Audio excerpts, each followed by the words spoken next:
Hello.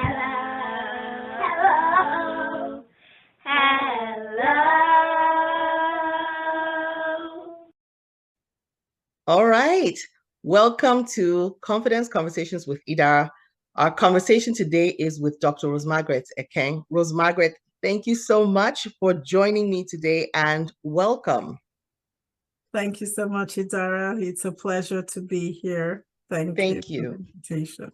Absolutely. My pleasure to have you. You know, we've had so many conversations and I've been looking forward to this one for a while. I'll start with an introduction and then we can get into the conversation. So, and a bit more of your background, which was helpful for me to review because there were some elements that I hadn't quite filled in. I have a great appreciation for the work that you do and the way that you've gone about this. So you're a professor of engineering, and this is for over 10 years. This is including when you were in an associate professor role and serving as lead faculty. Leadership, as an aside, something that has characterized your whole life, as far as I know. You know, for our set in secondary school, you were our head girl, our lead prefect. So it wasn't surprising for me to see that you have leadership in multiple projects, grants, and programs that create, support, or promote pathways to technology. That's how I would summarize all of these leadership roles. You are passionate about creating those pathways early and passionate about women in STEM. You've served as a lecturer previous to being a professor here in the United States. So this international transcontinental career in education, being an educator in higher education, lecture in the UK, including special education expert teacher, and then serving also as systems engineer and instructor in West Africa. You have a PhD in cybernetics. Prior to that, your master's was in mobile and satellite communication. And in the famed FUTO, you did your undergrad in engineering, electrical and electronics engineering, telecommunications specifically. In addition to this esteemed career, you've also consistently proactively engaged in community and in societies and associations that promote the work that you already do, again, supporting pathways in engineering as well as women in STEM. Is there anything that I left off? You do plenty, but I want to make sure that I'm not leaving anything out of what you do and or have done. No, thanks so much, Idara, for the kind introductions. I think you've covered most of the things that I do, and maybe I'll leave it to later when I need to maybe talk a little bit more about my background and how I got here. But thank you for the kind introductions. Perfect. Thank you so much. So as I mentioned earlier, a lot of what has characterized how I have known you has been in the role of leadership. So I'm very comfortable in saying that you've never backed away from opportunities to serve, which is often what that leadership has ended up looking like. Yes, you're leading, you're also serving, and that puts you in a position to be confident, remain confident, and also to inspire confidence in others, in those that are around you. How would you define or describe confidence? A great question. Confidence for me is the knowledge and understanding that I can do it. And when I say knowledge and understanding, it doesn't mean that there is no fear, no element of trepidation or fear there. And the usual background noise of, hey, maybe you can do it. But it is, even despite the background noise of, hey, maybe you can do it, still going forward and doing it and reminding myself that I am not doing this just for me. I'm doing it because there were others that paved the way for me, and I need to pave the way for others. And so when I'm in a mindset, because I think confidence is a mindset, when I have that mindset of confidence, I am in a place of knowing that though you might see just me, but I come with 10,000, and 10,000 are my ancestors, powerful women that have come before me, and also see future generations that need me to stand in the space And so I stand strong, I stand humble, aware of my strengths, but also humble and curious to learn. And that is when I feel confidence. And that's what confidence means to me: standing strong, being present, having a mindset of peace, but also humility and curiosity. So much that you've touched in there. I feel like on that definition alone, we can have a whole conversation. Your point about having the knowledge, and what I hear also is conviction, knowing what is behind what's your motivation, what's behind what you're doing, because sometimes the environment may not be the most encouraging.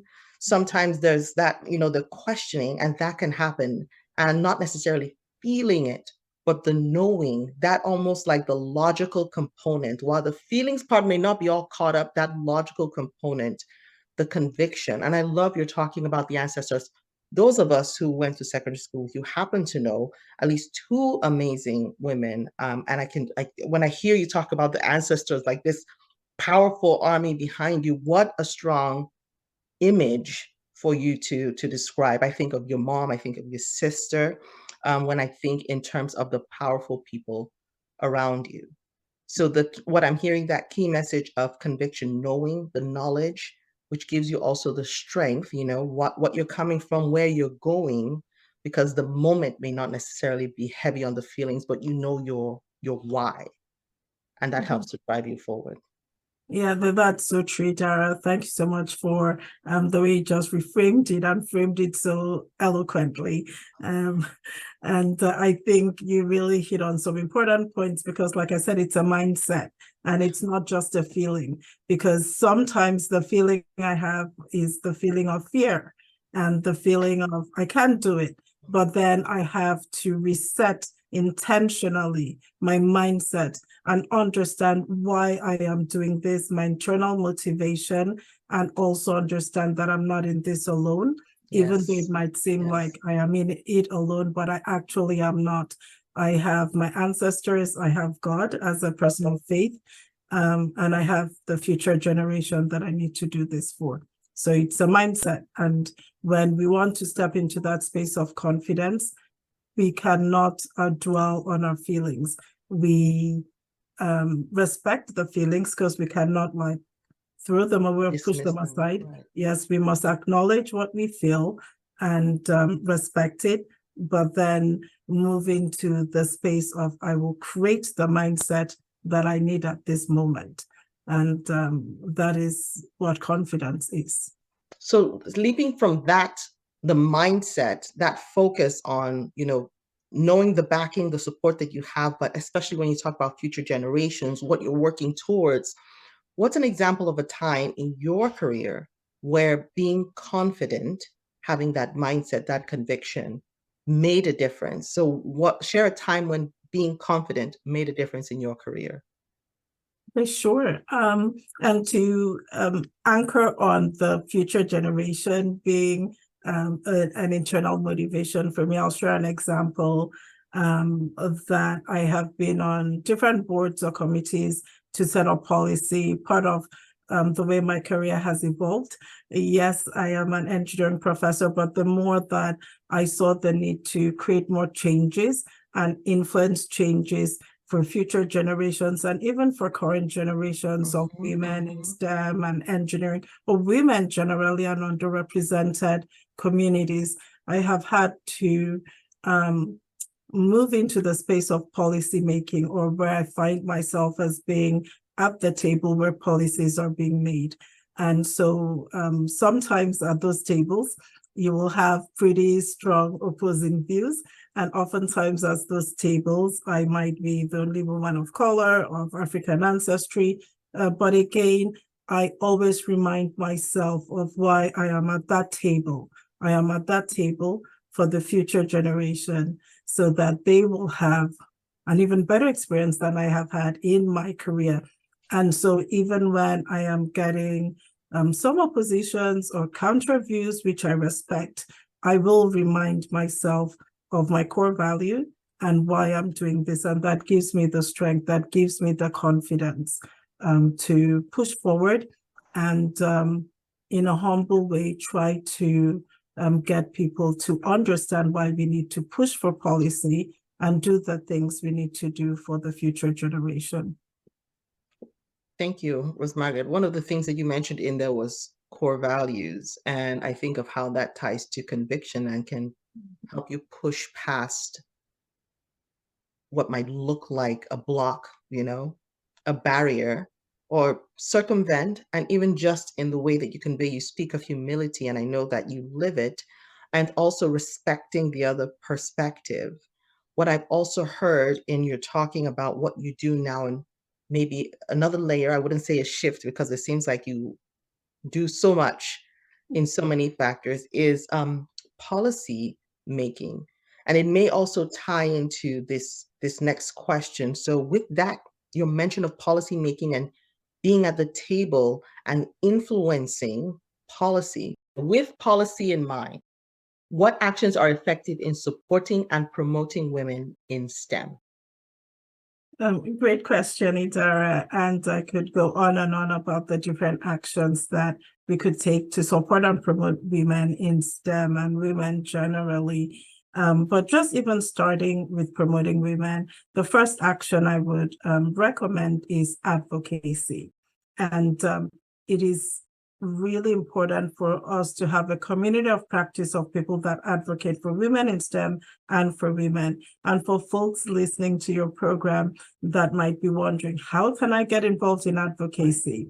I think just even joining professional organizations, for example, the Society for Women Engineers, which I'm a member of, and that opened the door for me to do some pretty interesting advocacy, like having days at Congress, at the Capitol, and talking to legislators about really important bills that we wanted to get passed, like the hidden figure bills, the sexual harassment bills. And so there are lots of different ways that we can get involved in advocacy, talking to legislators, and trying to support the bills that need to be passed at Congress.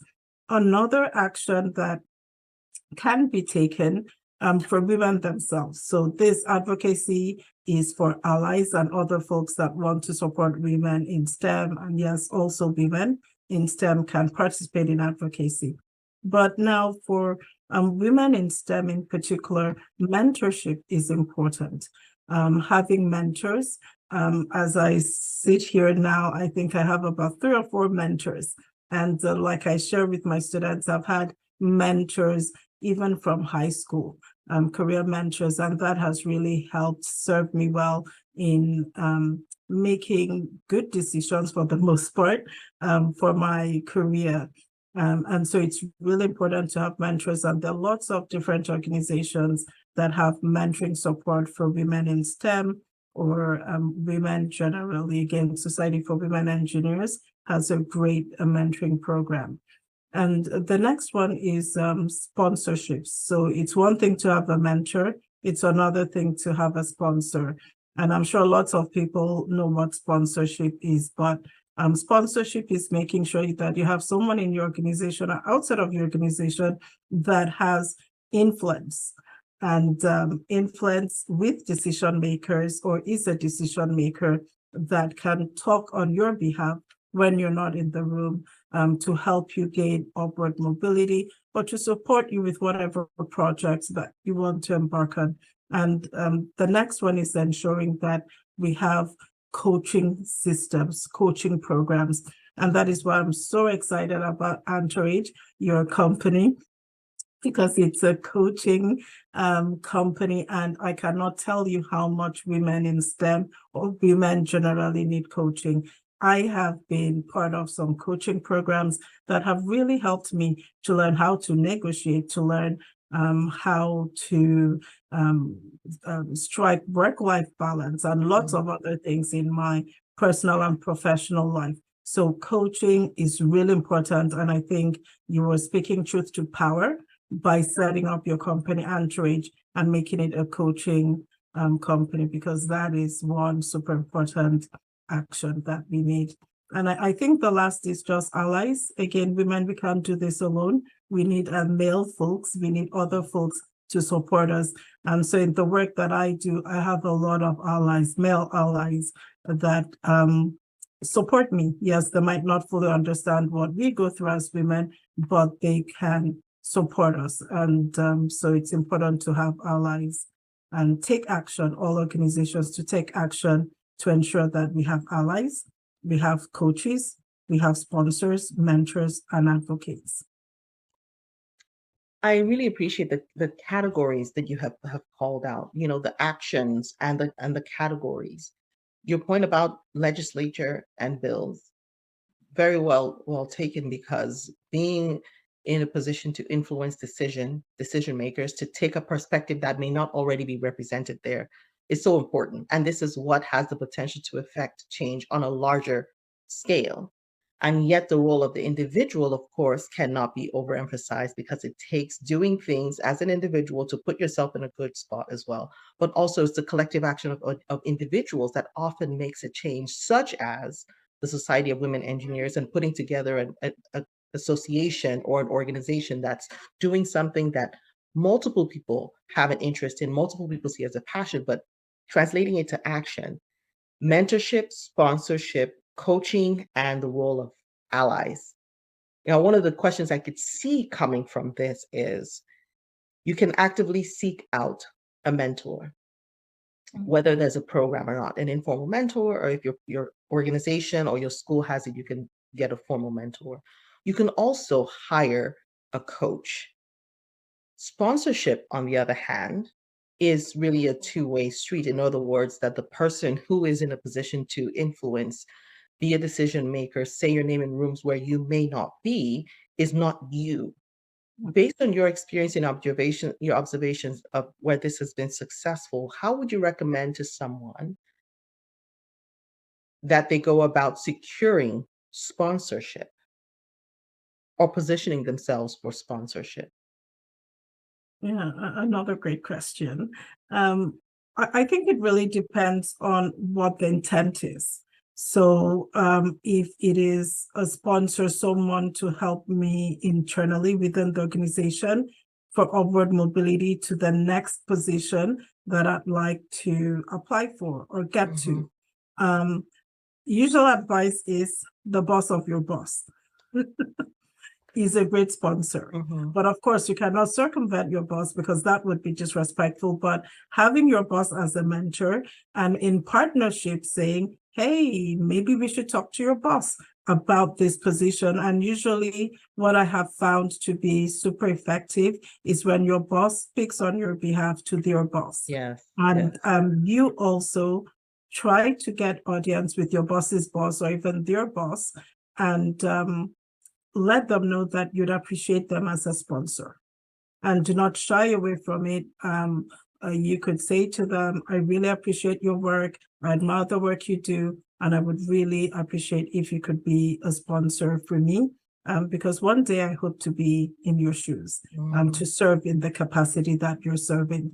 And I tell you, most people will stand up to be sponsors for people. So say the president of my college, I could say to him, I really admire the work you do, and I hope you can be my sponsor, because one day I hope to serve just like you do. And whatever resources they have open to them, they will send them to you. They will email you different opportunities.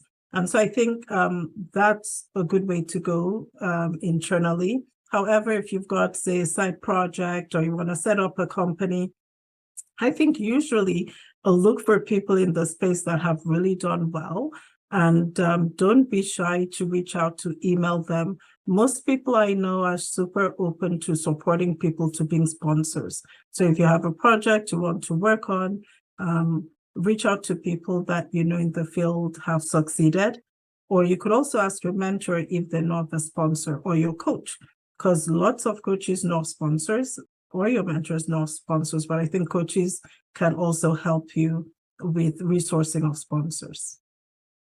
Again, the categories, just laying it out. Thank you so much. So A great rule of thumb, a starting point within the organization is your boss's boss, which thank you so much for the nuance of recognizing that your boss being in on it, your boss being the voice, perhaps of that escalation is a great way to go about it, being mindful of that relationship. I would say that also what backs that up is that the quality of the work that you're doing is a great representation of what the organization seeks to accomplish, because that body of work and making it accessible, this being willing to step up, stand out, say something is important. So rule of thumb, boss of your boss, and the other is not necessarily tied to your company, that there are others in the field who are doing what you want to do, and that your mentors and coaches can themselves be a resource for finding potential sponsors as well. Thank you. That's a great, not only reminder, but I kind of like that layout, just lining out almost a structure that you can use and apply. Okay, let me look, can I get a sponsor here? And if not, can I get here, here, here? And with that, you might find yourself not only sponsored within the organization, but in industry, in a matter of speaking. When you talk. Definitely. And I would actually say that it's great to have sponsors within and sponsors without. Yes. In my journey, have actually had sponsors within and sponsors without, because sometimes you're not sure if you still want to be in that organization or you want to be outside of the organization, but there's some opportunities outside of the organization, even while you're still working in the organization. Yes. For example, when I felt that there was a need for diverse voices to be heard at policy tables. I shared it with my mentor. My mentor suggested a sponsor and said, reach out to this person. This person would really love to have you on their team. And that person was a sponsor. And so that is how I got a sponsor to support means starting to be at the tables where policies were made around STEM or women in STEM or higher ed in general. So I would say both within and without. And without. The other point that comes to mind with the without is a lot of times when it comes to working, our identity, if we're not careful, can be so tightly tied to where we work that wins or fails might carry so much impact in our lives. But these connections outside, though, without the reminders of your professional and personal identities outside of work, end up being a complement to what's happening in the workplace. So that if you're having a great experience in work, you're having a great experience outside, yes, these two work together. If for any reason you have what might feel like a failure in the workplace, it also helps to have other ways of measuring your success, your influence, your impact, so that it's not only tied to whether or not something is going spectacularly by your measure in the workplace. So this within and without is helpful in more than one way. Yeah, yes, definitely. And I think again you framed it so eloquently. And Rose-Margaret, now talk about without, because you've spent quite a bit of time in the without aspect of it, whether it's sitting at policy tables, being actively engaged in the Society of Women Engineers and other organizations. You are out and about speaking about the work you do, but also this cause of making sure that these pathways to STEM remain open, diverse, accessible to include multiple identities, multiple people, including people who may not otherwise or not easily have this access. So knowing that you are sometimes sitting facing an opposing perspective or a different perspective, I'm sure that your confidence has been challenged. Still with that conviction and the mindset and all of that in mind, there will be times when you need a boost, a reminder. How do you get those confidence boosts and or reminders when you need them? Yeah, so I'll start with the without. External, when I say without, those are support groups outside of the organization I work for. And to your point, for all the women listening or anyone listening, it is super important, yes, to have support groups within the organization, but also outside, because oftentimes for me, they serve as refreshers or compasses that align me back to my true north. Because sometimes when we're in organizations, the day-to-day grind, we can sometimes forget our true north and the reason why we got into this in the first place. And so having those organizations outside that constantly aligned with your values serve as a refresher for me, or fresher, so to speak, and also my true north, the compass that veers me towards my true north. And then I come back to my organization, not that I ever left, but within my organization, I'm more empowered and emboldened to do the things that I need to do. I have more confidence to get the work that I need to get done. And so that is one of the things I do to help me keep my confidence fresh, help me have that mindset of confidence, to know that I have external support groups that always remind me of my true north, and folks that can also encourage me to continue doing what I do. Other things that I do just to keep my confidence fresh, that is what I call it, keeping my confidence fresh, is just having time to be still, and just do internal work that needs to be done. And I know as busy folks, mothers, wives, etc., we do so many different things.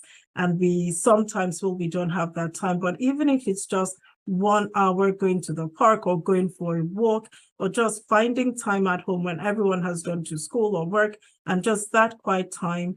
And for me, meditating and praying helps me to just get grounded and just filling myself up with positive affirmations, words and readings that help affirm who I am and the support I have within my community, but also as a person of faith from God. That keeps me grounded. And so those are internal spiritual things I do, but there are also some physical things that I do, which some people find funny, but helps me. You might wonder, yes, why am I wearing pearls? Yes. I wear pearls sometimes as confidence. Well, they're beautiful. Well, thank you. And sometimes when I know I'm going to step into a space that is new or uncomfortable, or there might be a little bit of nerve-wrackingness going on, I wear my pearls, and they remind me that that uncomfortableness is going to produce something beautiful as pearls, because I remember how pearls are made. Pearls are made from the uncomfortable. When sand gets into the belly of oysters and the churn, and that process is so painful for the oyster and so uncomfortable. But at the end of that process, what emerges is a beautiful pearl. And so I remind myself that it's okay to step into uncomfortable and new terrains. This is my first time having this space with Idara on her wonderful initiative here. And so it's uncomfortable for me. So I wear my pearls to remind me, okay, it's uncomfortable.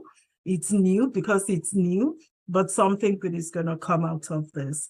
And so even if you don't wear the pearls, just mentally reminding myself that oftentimes in life, the most beautiful things emerge from the most uncomfortable things, and beautiful things emerge when we move outside of our comfort zone. And when I move out of my comfort zone, that's when I need renewed confidence.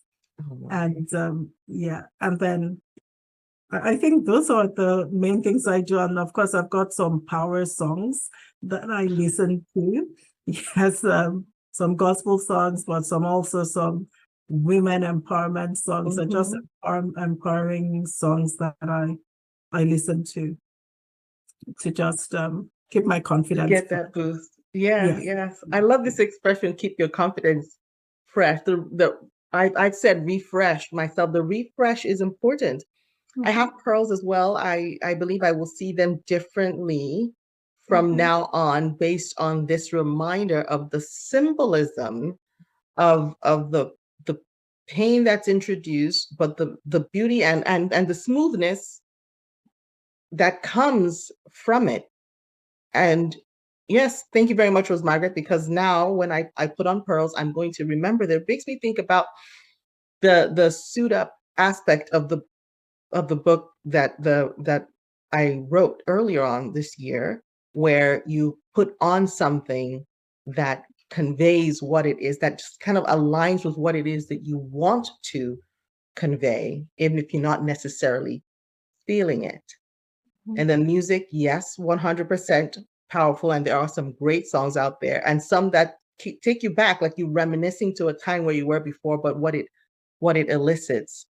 This idea also of sitting in community is so powerful. I do think sometimes people feel like they are alone in it, and have to do it on your own, when in reality, that is not your case, and the case rather. And I reached over to write down when you said the be still component of sitting, and also when you mentioned about compass, when you referred to that refresh and spending time with people as a reminder of your North Star. That is so powerful. Yes, it is in you.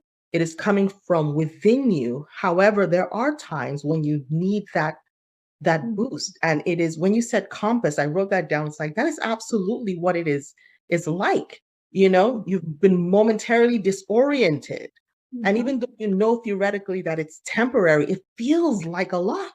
And then you reach out and you get your compass, and you now know again your Rose-Margaret. Talk about pearls of wisdom. Thank you so much. That is incredible. I love that summary. These are very practical tools and helpful reminders. We're not alone. We're in it together, and you're not the only one that's going through it. The next thing I want to know is, what is your next bold move? Wow, my next bold move. Well, since this bold move requires a lot of confidence, me being moved out of my comfort zone, I will maybe talk about one of the moves that has really moved me, is going to move me out of my comfort zone a bit. And that is getting into the terrain of what I call edutainment. Wow. Of course, as an educator, I'm in my classrooms educating, but I'm moving into the terrain of edutainment. And I have set up a company called Sabi Africa Network. And Sabi Africa Network is there to illuminate the narrative that Africa and indigenous science are pioneers in the field of science, engineering, and technology, because oftentimes it seems like, well, indigenous science and African science had nothing to do with modern day science. And so I want to change that narrative through Sabi Africa Network. And so using audio-visual assets and content, we will be broadcasting lots of different contents showcasing African science, engineering, and technology. And I'm hoping that the intent is three-pronged. One, to inspire the next generation of African youth. And when I say African youth, I think everyone is an African. We all came from the continent Africa. Yes. But yes, African, Black, Brown, every single student, every youth, to really look into indigenous science and pursue the field of STEM, engineering, science, technology, and math. And second reason is just because in my field of research, I have actually found that African and indigenous science are trustworthy science that are environmentally friendly and safe. And so I'm hoping that the next generation of scientists and engineers will tap into this forgotten bucket or world of scientific innovations and go back and borrow from that and bring into the future, so we can solve some of the critical issues that we're trying to solve in the world today, like climate action. And then the third one is just to also share a body of work that African scientists can actually use to innovate indigenous African technologies, so that we don't always have to borrow our technologies from outside, but we can grow homegrown technologies and create that ecosystem of science, engineering, and technology research and development in Africa. How exciting. Yeah. How absolutely exciting. This is exciting. It's powerful too. I anticipate that it will have a heavy historical component, and knowing where you came from and just the truth about some things that you may have heard previously is so powerful in moving forward. It might inform an aspect that people were not aware of before.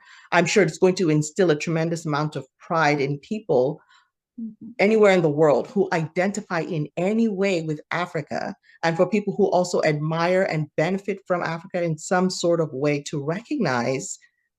And your point also about indigenous, it's wherever you had people responsible for the soil, in a manner of speaking, the things that they did that allow it to last for a long time, that are sustainable in the long run, and respectful of nature, mindful of nature. How Congratulations, Dr. Rose-Margaret Ekeng. That is impressive. How exciting. I'm so glad that I've heard it here, because I'll be able to follow up and hear more of what's going on with Sabi African Network. Well, thank you so much, Idara. Yeah, and I'll definitely be keeping you updated about Sabi Africa Network. And the other bold move which I'm taking is just compounding a book on AI ethics for women. So just looking at how AI has affected women and women of color in particular across the globe. And I got approved by Springer Publisher to put together this compendium on AI ethics for women. So That that's is incredible. Bold move. Yes. Although, yes, it's in my field of work, but I think just circling around globally with all women to get their viewpoints on AI and how it's influencing their lives and the future of AI that we want to see is something new for me. So it seems as though it's also relatively early. I know AI is not new. However, it seems as though post-pandemic, there's been a lot more awareness and perhaps more use case scenarios that have changed our experience of perception of AI. We've become aware of how much more it can be used, but also the bias that's inherent in AI because of the information that's going into it. Yep. Yes, definitely. And that is the reason why I want to put together this reference book for developers with the perspective of women. And women are oftentimes not at the table with when AI systems are getting designed or tested. And so most of the AI systems do not have data from the perspective of women. And so I want to get this compendium together as a reference guide for AI developers to also consider the viewpoint of women when developing AI systems in an ethical manner. That's incredible, Rose-Margaret. I want to thank you not only for your time today, especially given how many demands there are on your schedule, but once again for the work that you are doing, the change that you are affecting through the work that you are doing, and the people that you are bringing along with it. Thank you for your time. Thank you for the work. And I'm going to wrap up with a quote of yours that I saw online where you were quoted. And I know that this informs a lot of what you do. Women in engineering must continue to stand strong, believe in ourselves, and know we belong. And on that note, we'll end our confidence conversation for today. I will be sure to include all the information that is available on your upcoming projects and the work that you do now. But any closing remarks before we end this confidence conversation? Just wanted to say very, very big thank you, Dara, for this opportunity. And thank you for what you're doing through Antorge Group. for coaching and just opening up to support women and folks through coaching. I am super proud of you. And when I talked about without my village, that support network, my true north compass, you are one of those people that always points me back to my true north and my value system. And so thank you so much, sister, for the work you do. I hold you in highest regards. And thank you for having me here. Thank you, Rose-Margaret. 100% mutual. I will tell you the story behind the company name because I know this will seal the why of it, talking about who's behind you. So it's Antorge.